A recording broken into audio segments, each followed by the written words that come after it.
Hi guys, welcome back to our channel. My name's Mandy, and for the past 730 days, I have been living full-time in Thailand with my husband and my daughter, Lila. And in today's video, I want to share with you everything that I have learned from those 730 days. So let's get into it. So the first thing that I learned was definitely to develop a slower pace of life. Life moves a lot slower and schedules are a little bit more flexible here. You'll notice that people don't always show up exactly at the time that they say they were going to. If you're a city person that is very strict on schedules, the pace of life is very different here in Thailand, which definitely took some adjusting to for me. Just expecting, like when someone said they were going to pick something up from the house, expecting them to be there at that time. A lot of times they would even show up on a different day, but it was just, becoming more flexible and just understanding that everyone's kind of at a slower pace and doing things their own way, which I really enjoy now. I'm loving feeling more relaxed in that sense and less sense of urgency. This, of course, doesn't exactly apply to Bangkok. Bangkok, of course, is a quite fast-paced place. But in the grand scheme of cities, I would say it's pretty tame, in my opinion. It's definitely not in New York. The scooters do make things feel pretty crazy, but you need to have a little bit more patience.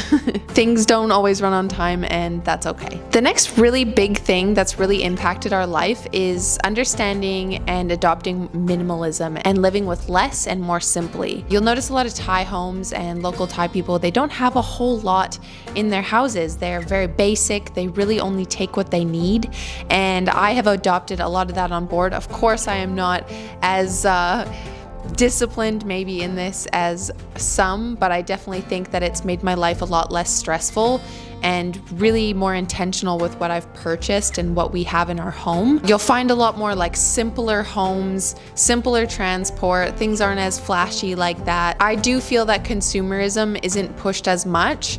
That being said, there is a modern wave coming through that you can tell. There's like the new shopping centers and that is sort of pushing these big box stores and that type of thing, but there still is the core values of small business and less consumption and being happier with less, which I am totally on board with. The Thais, it seems, are much more focused on the quality of their days and the quality of their life rather than the things that they own, and I think that's really important. The next thing that I learned is probably my favorite thing to talk about is food here in Thailand. Food is everything here. Street food is not only just safe to eat, it's also everything. It's the best. It's better than most restaurants. It's more affordable than most restaurants, and you get authentic recipes that are coming from generations, from different families, and it is just the best, freshest ingredients. My expectations now with food are so much higher. I don't know how I'm gonna go with going to anywhere else after living here and just being so spoiled with local ingredients, local produce, local flavors that are just made from scratch and that can be delivered directly to your door as well. Oh my goodness, the food here.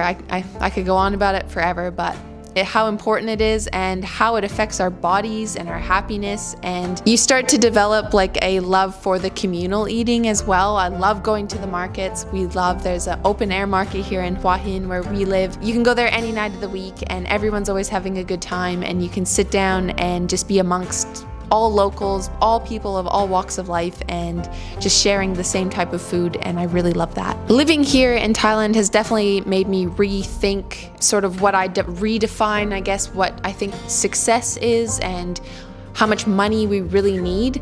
Lower cost of living has really made me realize we don't need as much as we originally thought we did. Many Westerners, I think, when we come over here, we realize that we're overvaluing work and overvaluing money and overvaluing career status. So I think that's sort of like a eye-opener or an awakening that a lot of people do have when they come to Thailand, and I know that was definitely the case for us. You really just start to prioritize, your time and your family and your overall life experience over money, which is really, really a good impact on the rest of the world. Guys, I just want to give a quick shout out to Surfshark for sponsoring this video. One thing that we don't really show a lot of on this channel is all the behind the scenes stuff that we do, like editing videos, uploading content, and of course planning all of our trips. Now, up until about 10 months ago, we actually didn't have access to our own Wi-Fi because we were pretty much traveling full time, which meant going to places like cafes or co-working places to get all of our work done, which also meant logging onto public Wi-Fi.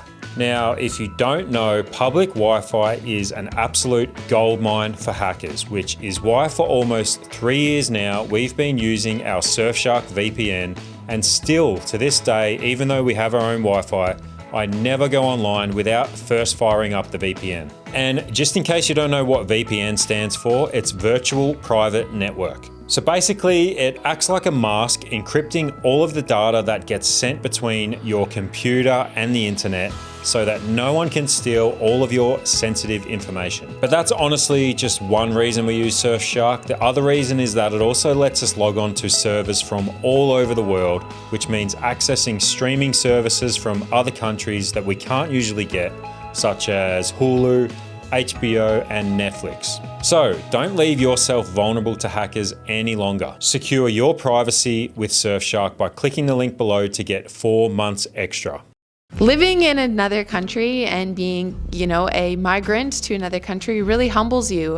When you don't speak the language and you're an outsider, you always feel like an outsider. Learning to navigate visas and the language barrier and, dealing with police or anything like that can be very humbling and sometimes frustrating, and also dealing with the medical systems and stuff, but it does really help you to exercise resilience, and we feel stronger and more empowered than ever. We've gone through a lot of difficult things since being here, not in a bad way, but just challenges that we've had to overcome, and we feel like we're stronger people because of that.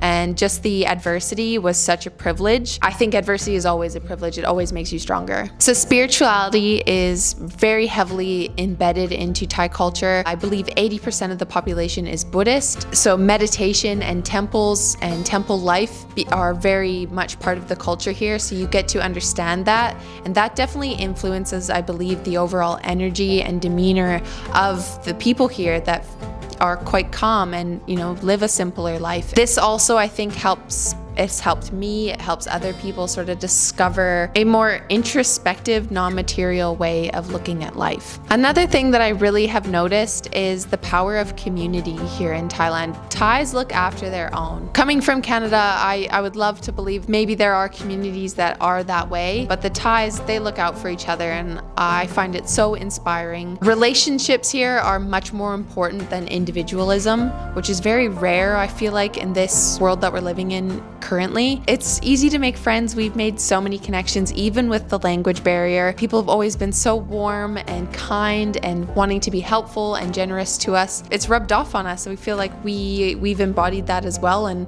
we've learned how to adopt those practices into our own life as well. And finally, the last thing that I learned was just how much I've sort of taken my previous life and other places that I've lived for granted, things that I didn't realize that I would miss. Certain conveniences in, living in the West, seeing life from another place where you thought maybe the grass might have been greener. At some stage I thought that, maybe all my problems would go away if I just moved to a really sunny place, but you start seeing your life from an outside perspective. It makes you reassess sort of what you thought was a bad thing about your country or that you couldn't deal with. It's really made me put those things into perspective a little bit more and just be grateful for where I'm from, where I've been, where I'm going, and for this country in general. Thank you guys so much for listening. I hope you found some value in this video. If you did, don't forget to give it a big thumbs up. Subscribe to our channel if you haven't already. And as always, we will see you guys in the next one. Love you lots. Bye.